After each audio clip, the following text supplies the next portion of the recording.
नमस्कार सर, मैं राजकुमार सिंह और मैं अंग्रेजी विभाग में यहीं पे अध्यापक हूँ। मेरा सर क्वेश्चन आपसे ये है कि आपने जो नक्सलवाद पे मूवी बनाई थी और आपने अपने मूवीज़ में हबीब तनवीर साहब को आपने कास्ट किया है, आपने बादल सरकार साहब के साथ अपने संपर्कों को बताया है।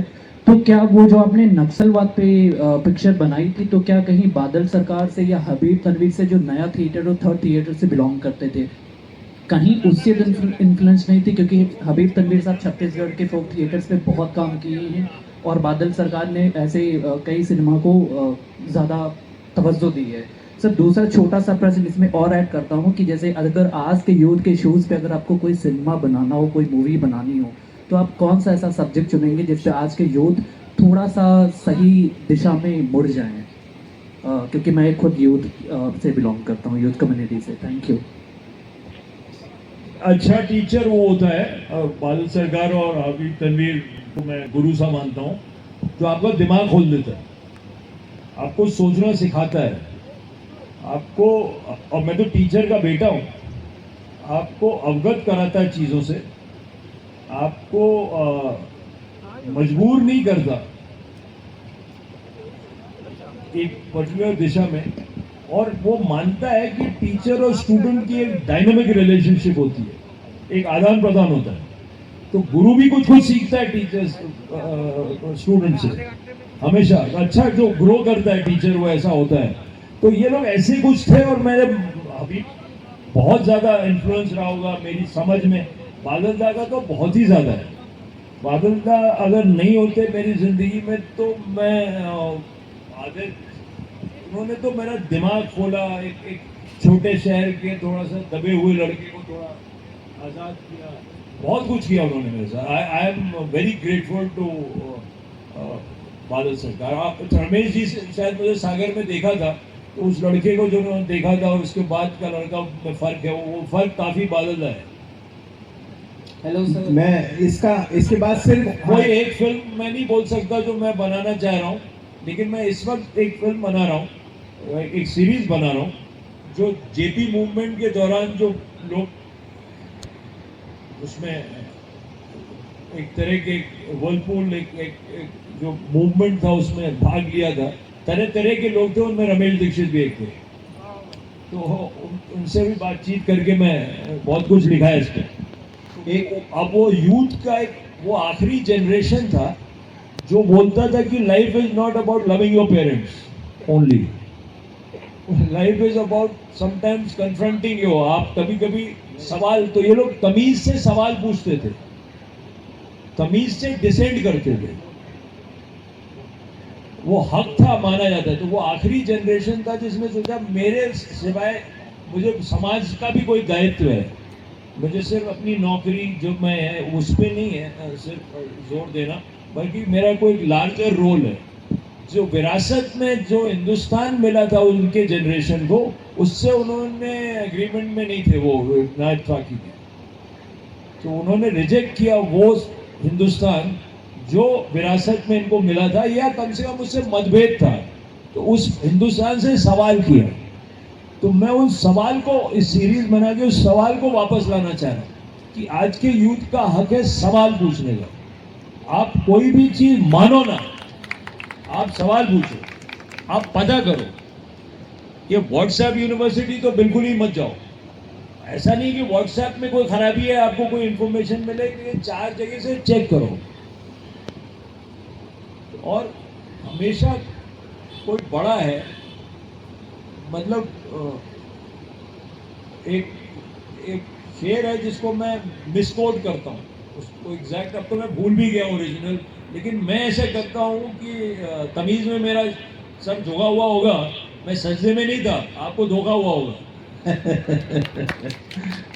है ना। तो वो सजदे में नहीं हो, तमीज में सर हमेशा झुकाओ, कोई प्रॉब्लम नहीं। वो लखनऊ है। हाँ, मैं सजदे में नहीं था, आपको धोखा हुआ होगा। मैं तमीज से आपसे बात कर रहा था, इसका मतलब बेवकूफ नूर ये नहीं है। आप उसको ध्यान रखो sir, every young person should see that देखिए बहुत बड़ा फुटबॉलर है, मैं हम एक यंग में बात कर रहे हैं तो मैं ऐसी हमेशा कोट करता हूँ, स्पोर्ट्स के बड़े अच्छे एग्जाम्पल्स होते हैं। एक बड़ा फुटबॉलर, उसका नाम था गैरी लिनेकर, उससे किसी ने पूछा कि who scores the most number of goal, सबसे ज़्यादा गोल कौन स्कोर करता है? वो जो सही समय पे सही जगह पे होता है, he who is in the right place at the right time. He said no, you have to be in the right place all the time, then sometimes the ball comes to you. तो आपको हमेशा सवाल में होना चाहिए, तो कभी कभी जवाब मिलता है। आप हमेशा सवाल में फंसे रहो, वो सवाल से सवाल निकलता है, तो कभी कभी जवाब मिलता है। आप इतना ध्यान रखो। यूथ के अगर मैं कुछ कहूंगा तो सिर्फ इतना, मैं नहीं कहूंगा ये बनो मैं बनूं सुनील में, या ये बनो, वो सब छोड़ो, सवाल में रहो। एक क्वेश्चन है सर, कुछ टाइम पहले मैं आयरलैंड के फिल्म इंस्टीट्यूट में विजिट कर रहा था, और वहाँ पे उनकी एक बहुत अच्छी लाइब्रेरी थी वर्ल्ड सिनेमा की। तो उसमें ईरानियन फिल्म्स कैटेगराइजेशन था, फ्रेंच सिनेमा, जर्मन सिनेमा। जब इंडियन सिनेमा को मैं ढूंढ रहा था तो उसकी एक कैटेगरी नहीं थी Indian cinema, it was Asian cinema, और उस एशियन सिनेमा में मेजॉरिटी फिल्में चाइनीज़ या कोरियन सिनेमा थी। India anything even close enough to Indian cinema was Life of Pi या The Namesake, which are great movies. But मेरा आपसे यही क्वेश्चन है कि क्या इस ऑब्जर्वेशन पे ये जनरलाइज करना सही है कि वर्ल्ड सिनेमा पे इंडियन सिनेमा का जो ग्लोबल आउटरीच है वो शायद इस पॉइंट पे लिमिटेड है, और अगर वो है इज़ दैट अ कंसर्न, और अगर वो कंसर्न है तो उसको हम लोग as film makers, as actors, as artist कैसे एड्रेस कर सकते हैं? That's my question. दो तीन तरीके हैं, वजह है इसकी। एक वजह एक ये भी है कि हिंदुस्तान में एक फलती फूलती हरी भरी उछलती कूदती इंडस्ट्री है ना। तो इंडियन फिल्म मेकर जो पॉपुलर सिनेमा बनाते हैं उन सेल्फ सफिशिएंट है, वो यहाँ फिल्म बनाते हैं।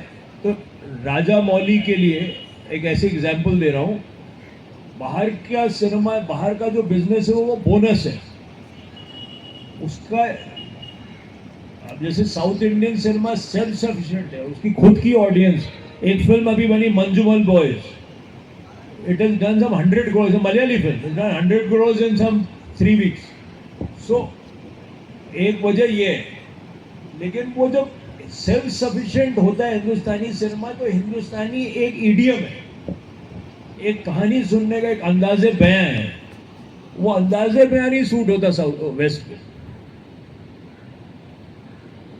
वो कहानी सुनाने में का जो तरीका है थोड़ा स्टेटमेंटिश है, थोड़ा ज़्यादा बोलते हैं, थोड़ा छुपाते कम हैं, थोड़ा शराब पी रहे हैं तो कस्टो मुखर्जी हो जाते हैं।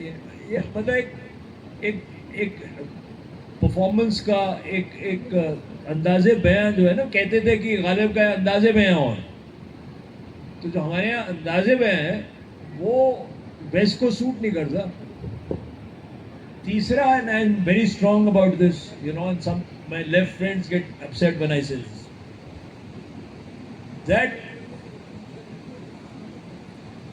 our films sometimes, like हजारों ख्वाहिशें is not only a film, सिर्फ एक फिल्म नहीं है हिंदुस्तान की परेशानियों के बारे में, उसकी गलतियों के बारे में, बल्कि एक फिल्म है जहाँ एक डायनामिक मुल्क है जो खुद से भी सवाल कर रहा है, जहां हिंदुस्तानी समस्याओं में हिंदुस्तानी इंटरवेंशन है।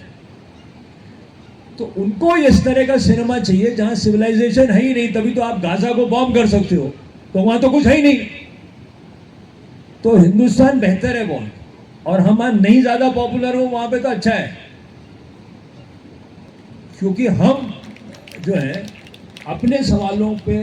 मेरे से एक बार किसी ने पूछा था कि आप जाओ वहाँ पे वेस्ट में, और कुछ अब नाम नहीं लूँगा, वो बड़े आदमी हो गए कि उनके बारे में है, और आप भी जाओ।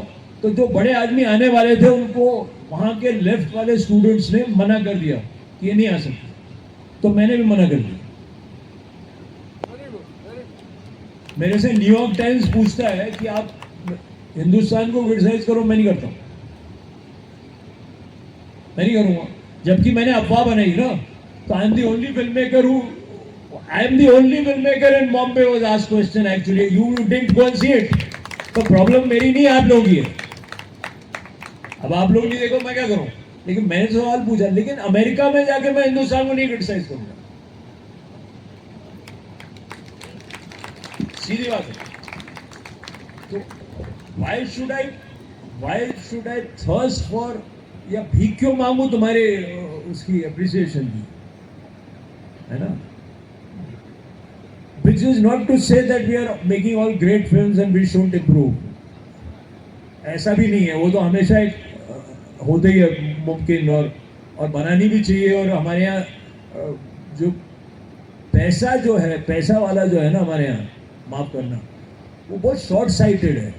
तो हमारे यहाँ दूसरी भी चीज़ों में R&D में कहाँ वो इन्वेस्ट करते हैं। How many departments are here where business houses fund a physics lab? आप मेरे को बताओ कहाँ है?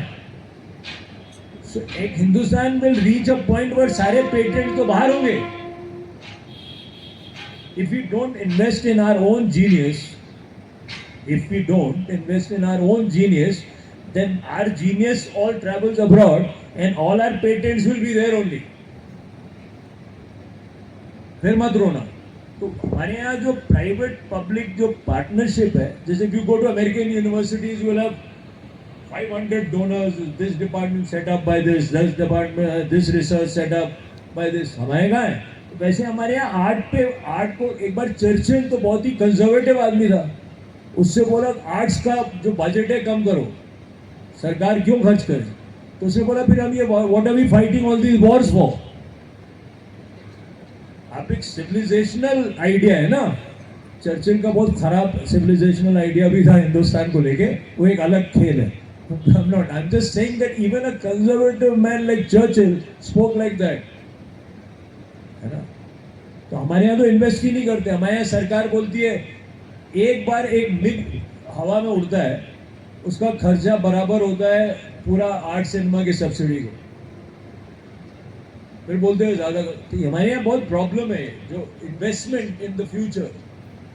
Even a man like Bill Gates has a futures division, जहाँ लोग बैठ के सोचते हैं। हमारे सोचने को गलत मानते हैं, क्या करें?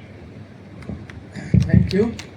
So now this is the time to sign off because. Thank you so much. I hope I didn't bore you too. No. It was very enjoyable. I mean, ये तो ऑडियंस बताएगी, आप लोग बताइए कि did you enjoy हुआ? तो इनका बैठना, इनका Thank you. मैं अपने ऑडियंस के बिहाफ पर, अपने कॉलेज के बिहाफ पर पुनः आपको बहुत बहुत धन्यवाद देता हूँ। आई एम वेरी प्राउड। हमारे यहाँ जो अगर किसी ने कुछ किया तो इन्होंने किया तो और मेरी अगर मैं लखनऊ आता हूँ तो अब एक चाचा बच हैं, और फिर अगर मैं सबको बोलता हूँ मेरा इंट्रोडक्शन क्या है, तो बोले मैं बताता हूँ KKC था और एक जगह है जहाँ तो मेरा इंट्रोडक्शन ही ये होता है। अभी वो शाहनजर रोड के पास घर है तो मैं बोलते हैं घर है वहाँ पे। तो वो आपका connections with my youth, childhood, whatever, you know. मैं लास्ट एक रिक्वेस्ट के साथ खत्म करूंगा इस सेशन को। इस KKC में मेरा एक ड्रीम और भी है।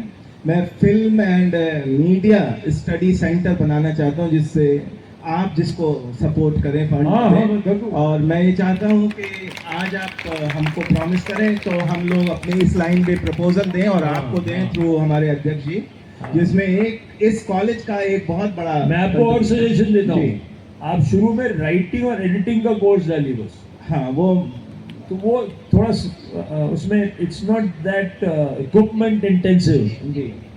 What you need is a library of all the films which is available. You need some equipment which all the kids will teach you. बच्चों को ज़्यादा मालूम है, लैपटॉप्स का इसका सब हो जाता है। तो you know, so what you teach, because editing is the last stage of writing. और वो एडिटिंग आपको राइटिंग सिखाता है और राइटिंग आपको एडिटिंग सिखाता है।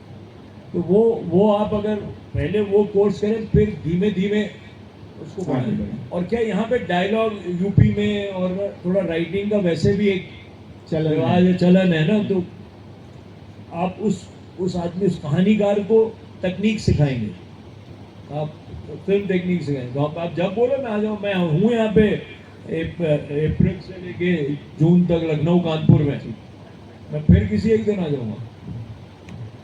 चाचा को बोलिएगा वो हुकुम करेंगे मैं आ जाऊंगा। नहीं, उनकी वजह से तो सब कुछ कर रहे हैं हम लोग, हाँ। क्योंकि आप इस लाइन के इम्पोर्टेंट आदमी है, तो मैं आपसे, और कॉलेज के लिए भी बहुत इम्पोर्टेंट है, तो आप आपसे इतना इम्पोर्टेंट ना माने तो बेहतर होगा। आप ये जो मुझे बार बार इम्पोर्टेंट की वजह से तो तिरछा हो जाए। ज्यादा हो गया, नहीं, मतलब नहीं। मैं पहचान नहीं पाऊंगा खुद को।